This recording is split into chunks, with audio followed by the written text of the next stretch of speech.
I did want to switch a bit though to the Israeli component here because as you said before, they're also very heavily involved in Syria, and I thought this is an interesting development. That is, before Iran was a key backer of Syria, which made that shaped obviously Israel's foreign policy.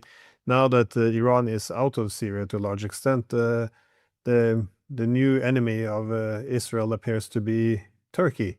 Right. And the rhetoric there is also becoming increasingly aggressive towards Turkey. I think Naftali Bennett, well, he spearheaded some of the more hawkish or most hawkish rhetoric.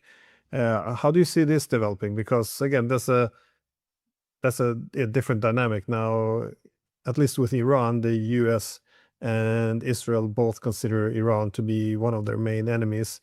But now the Israelis switching their main enemy to Turkey. Now you have a NATO state. It complicates things a bit. Quite a bit. Syria is a country in multiple transitions. Under al-Shara, the former al-Jilani, and who's now the self-declared leader of Syria, he is accommodating the Turkish demand that Syrian Kurds be integrated into a national army on terms that avoid a challenge to Turkey from those Kurds. Meanwhile, of course, in Turkey itself, Abdullah Öcalan, the leader of the PKK, has made his peace with the authorities, and the Kurds are relatively quiet. The Kurds in northern Iraq are very much under Israeli influence, and played a role apparently in the attack on Iran. Or at least the region did. But Syria's great asset is its geographical location. It is between the Mediterranean and the interior of West Asia, Central Asia, and not too far from the Black Sea. And it's a transit point. And historically, the Chinese Silk Road debouched at Aleppo and on the Syrian coast.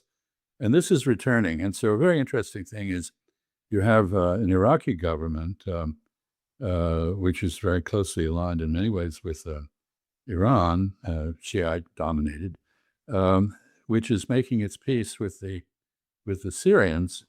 Why? Because the Strait of Hormuz closure deprived Iraq of 90% of its revenue, which depended 90% on oil exports, and those oil exports stopped.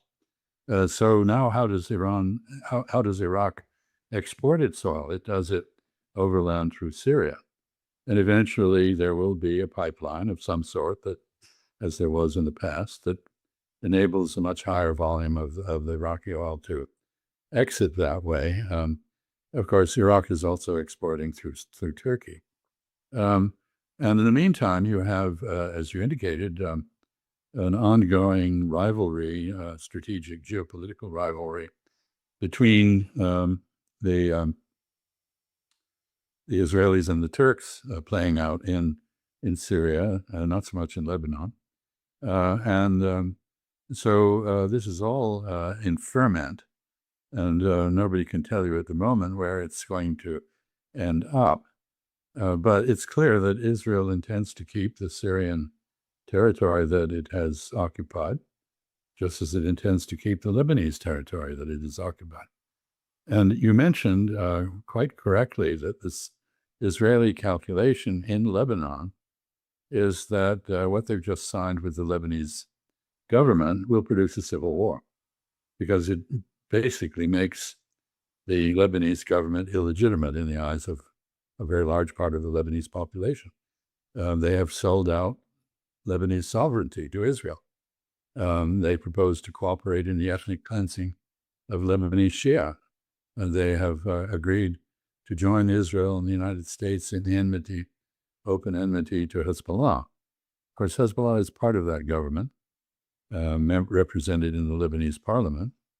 And this is indeed a very clever Israeli formula for starting a civil war, which will, of course, aid Israel's consolidation of its position in Lebanon and bring even more misery to the Lebanese. It also, by the way, may very well cause a resumption of refugee inflows to Europe, which have disbobulated Europe in the case of Syria, but now we may see Lebanon producing much the same result. So this is all very bad set of developments. And on top of it, we have not quite a rupture, but an open break in some respects between the United States and Israel. This is the first time that has happened since the George H.W. Bush administration pulled the plug on subsidies for Israel over the issue of its settlement activity in the West Bank. But this is much more serious. It's not clear exactly what the United States has withheld from Israel.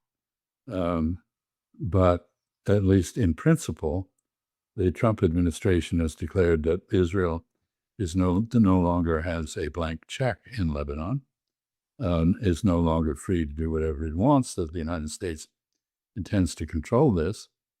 And Israel, for its part, has retorted that the United States will not control this. Israel will do what it pleases. And I think we have here an Israeli assumption that the basis of Zionist support in the United States will be sufficient to prevent Donald Trump from actually carrying out his threats to rein in Israel. And we'll see what happens there.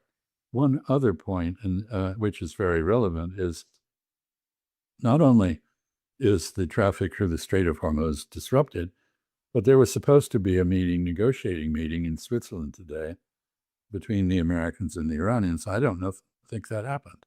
I don't know whether you have other news, but I think the Iranians may be back to saying American violations of the MOU mean that there can be no discussions based on the MOU. And if that's the case, then we're seeing the compounding of a problem that's going to exist anyway, even if there are negotiations and the MOU is somehow, its sanctity is somehow restored. And that is the United States is running out of stored oil, and the world is running out of stored oil. And there is a gap between the emergence of supplies from the Strait of Hormuz under the most optimistic assumptions and the supply of oil at refineries and throughout the world, with the result that all of the dire predictions about major price increases for oil, the collapse of crop production due to fertilizer shortages and other consequences of the cutoff of the Strait of Hormuz traffic are all about to hit us pretty quickly. And this before the midterms in the United States, which Donald Trump is fixated on. He's making a big effort to use his oversight of the U.S. Postal Service to deprive American voters of the right to use mail-in ballots, having created a myth that there's some sort of major fraud associated with mail-in ballots, for which there's no evidence. But that is a matter of faith now for many of the followers of Donald Trump in the MAGA movement. So he's under huge pressure from his donors, from his base, from international society, from the Russians and Ukrainians in their interaction, and from Iran, and from the Gulf Arabs, and from Israel. And one cannot envy his position at all. On the other hand, he put himself in that position. No one else did. You would think that with all the domestic problems, the Middle East on fire, the resumption of war with Iran, that perhaps this would not be the best time for the US to deepen its involvement in the proxy war against Russia. But yeah, apparently, that's a decision also being taken. About Israel, though, and I agree with your assessment. I think what they did in Lebanon was quite clever. That's not a normative statement, but only in terms of essentially outsourcing the destruction of Lebanon. Why put this, at the shoulders of the Israeli army? Why not instigate a civil war. Indeed, part of this deal between the Lebanese government and Israel essentially meant that the Lebanese government and the soldiers then began to pull away from the south.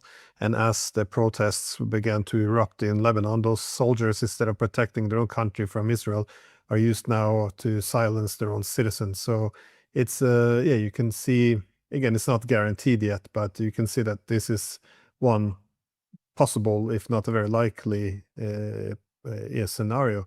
But while this is I guess, a victory for Israel, you also have other problems. As you said, you have the U.S.-Israel split, which is quite significant. The Israelis are still exhausted by the wars. They have their own economic problems.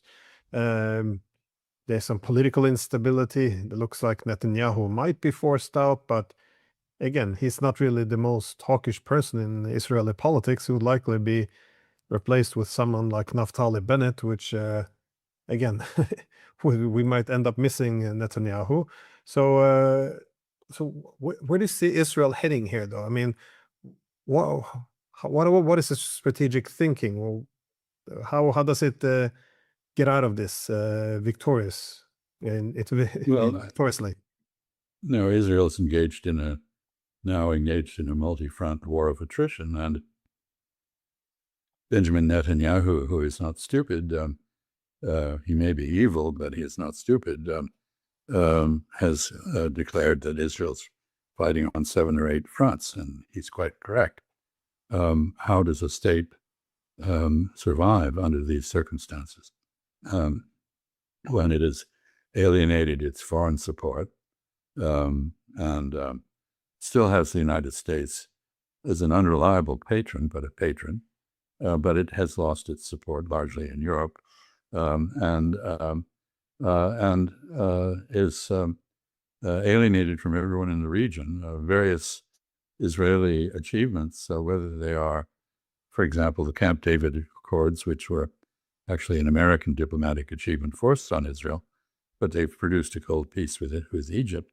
Egypt is now actively engaged in a cooperative military relationship with Turkey, the very same Turkey that Naftali Bennett says is the enemy. And in fact, Egypt and Turkey are involved with Pakistan and Saudi Arabia in a 4-party coalition, which aspires to be the core of a new security architecture in West Asia, and also to produce a military-industrial base which would wean the region from its dependence on imported weaponry. Israel's weapons, 2/3 or more, come from the United States. The vaunted Israeli missile interception systems, Iron Dome, David Sling, Arrow, are all co-developed by the United States and paid for by the American taxpayer. I know because I used to authorize the Iron Dome payments when I was at the Defense Department. So Israel cannot easily wean itself from its dependence. It doesn't have the weight of the 4-party coalition I referred to in terms of developing an independent military-industrial base. I don't think the Russians, who are an alternative source of supply, or the Chinese are going to step in and replace the United States for Israel. Europe itself is much less than the sum of the parts. Even the Germans are beginning to wobble in their support for Israel. There is widespread emigration. We don't know how much from Israel. You're in Crete at the moment, I gather, and you may hear a lot of Hebrew being spoken if you put your ear to the window. So what is the future of this apartheid state, which has now picked a fight with absolutely everyone, not just in its region, but in the world, and which is an international pariah, not welcome in polite company anywhere? Are trends toward greater support for Israel, either within Israel or abroad? I don't think so. On the other hand, I just want to make a point going back to your very correct observation that replacing Netanyahu doesn't necessarily accomplish anything, quite the opposite. 75% of Israelis support the genocide and the aggression. This makes them, very different. Even in Nazi Germany, most Germans were willfully unaware, or maybe genuinely unaware, of what their government was doing in terms of the Holocaust and the slaughter of Slavs in the East and so on. The Israelis are witting accomplices in this, supporters of it. And that so thoroughly discredits the Israeli state that you have to assume that eventually there will be a day of reckoning for Israel on this. And I note in that regard that the Mujtaba Khamenei, identified now as Sayed Khamenei, meaning Khamenei, a genetic descendant of the Prophet Muhammad, that he is now calling for legal warfare, lawfare, if you will, on Israel in the United States for violations of international human rights law and humanitarian law. So we're seeing, we may actually see a funny thing happen, and that is the world unite around the World Court and the International Criminal Court against those who have sanctioned these bodies, threatened its judges and their families, and otherwise engaged in really despicable acts of contempt of court. Where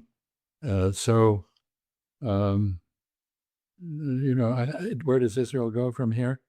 At the moment, one would have to, you were asked to write a life insurance policy on the place, you wouldn't do it because all the indications are that it's, in the process of doing itself in. Suicide, it is not being done in by others, it's being done in by its own malicious, sadistic actions. I'm worried about the escalation of the chaos here, because I keep making the point that it's the illusion of escalation control, that we can somehow manage this chaos, this conflict with the Russians, with the Iranians, that we can keep the peace, we can escalate at will, and we can de-escalate if necessary. I think this is what's going to invite disaster, because this is going to be proven wrong. And I saw in the New York Post, they cited the Iranian media linked to the IRGC. I didn't check up with the original media, but it mentioned that those Iranian media outlets were arguing that we do need a nuclear weapon now. This is we can't. The Americans aren't going to accept. They're not going to accept any peace. All of this diplomacy. Yeah, no, I mean that is an obvious consequence of this war, and we've discussed it before, because the United States and Israel murdered the leaders who were most opposed to weapons of mass destruction, leaving in place leaders who are in favor of them because they see their necessity, just as North Korea did in response to maximum pressure on it. That's part of this. But I want to make a more fundamental point, agreeing with you that the prospects for pulling the chestnuts out of the fire in this case are not good. And that is, there is no policy process in Washington. Washington has been the global hegemon, which held everything together, which stabilized the world. Many would argue that the United States did that in highly objectionable ways, but it was astride the world like a colossus. And that colossus has now suffered a frontal lobotomy. There's no brain there. There's no policy process that renders considered judgments about how to deal with all these issues. There's no setting of priorities. Everything is determined by the gut of the president, a rather large gut these days, actually. And it's all very unpredictable and chaotic and destabilizing. So the prospect that wise or clever policy, even clever in the sense that the Israelis are clever in Lebanon, devious policy. That something like that will rectify the mess is not good at all, and that should be of grave concern to all of us. And I suspect that it will have a major impact in the midterm elections in the United States. But the idea that elections can curb Donald Trump's whimsies has yet to be proven. We shall see. Yeah, just it seems that all the conflicts we're heading into now, they're so predictable. You know, we all learned in school how we sleepwalked into World War One, but it seems like the path is charted quite clearly. Again, those Iranian media outlets, the hawks in Iran, were just saying there is no diplomacy to be made with the West. They haven't won this. Well, they haven't made the argument, been able to transition from the argument to the policy. But you obviously see that they have wind in their sail. They're the one being proven right. And I also get the impression the same from Russia, where you see some Kremlin hawks arguing that why are we even talking to the Americans? This is pointless. Why are we talking? I think trying to talk to the Europeans. So they're essentially saying, let's kill Zelensky. Let's carpet bomb the government district of Kiev. Let's use a tactical nuclear weapon or two against some of the Europeans. I mean, Again, they haven't won it over yet. They haven't won Putin over in terms of turning this into action. But I'm not sure anymore what Putin's restraint is. I think that this is it concern, or are they building up an Oreshnik stockpile to preparation of a conflict which seems unavoidable? Is there anything, I guess, as a last question, something that gives you a source of optimism that there might be some course correction? Because I don't see any of these main issues being discussed in the media at all. It's just how good we are, how bad everyone else is, and we just have to defeat everyone. That's all or nothing. That's essentially the solution. I think a rational examination of the record would demonstrate that the exclusive use of force, military means to achieve objectives is counterproductive. And with specific reference to the nuclear issue, basically Iran agreed that for 60 days it would not detonate a device. I mean, that's the way I read that part of the MOU. It doesn't say anything about what happens after 60 days. And the notion that somehow or other Iranians are going to conclude that the United States will keep its distance from Iran and not threaten Iran is daily violated by our president and his assistants. Which brings me to a final point, and that is, very ironically, every time Ukraine strikes deeply into Russia, it validates the Russian argument that a hostile presence in Ukraine is a major threat to the Russian state. That the Russian Federation cannot safely tolerate a foreign force under NATO or under any other rubric in Ukraine. That this is, in fact, an intolerable threat. And that is, of course, what started this war, that Russian perception, which was fed by West. And of course, I remind people that historically, the Russians have a reason to worry about attacks from their neighbors. Both the French and Germans have invaded Russia, in each case with terrible results for Russians, and in the end, terrible results, at least for the Germans. The Mongols did that earlier. Russia seems to have made its peace with the Mongols and with the Chinese, who were part of the Mongol Empire at the time. But to claim that history demonstrates a Russian desire to invade Western Europe, as opposed to pursue retreating armies into Europe, is really quite remarkable. And that seems to be the functioning myth in European diplomacy at the moment. foreign policy. They don't have any diplomacy. No,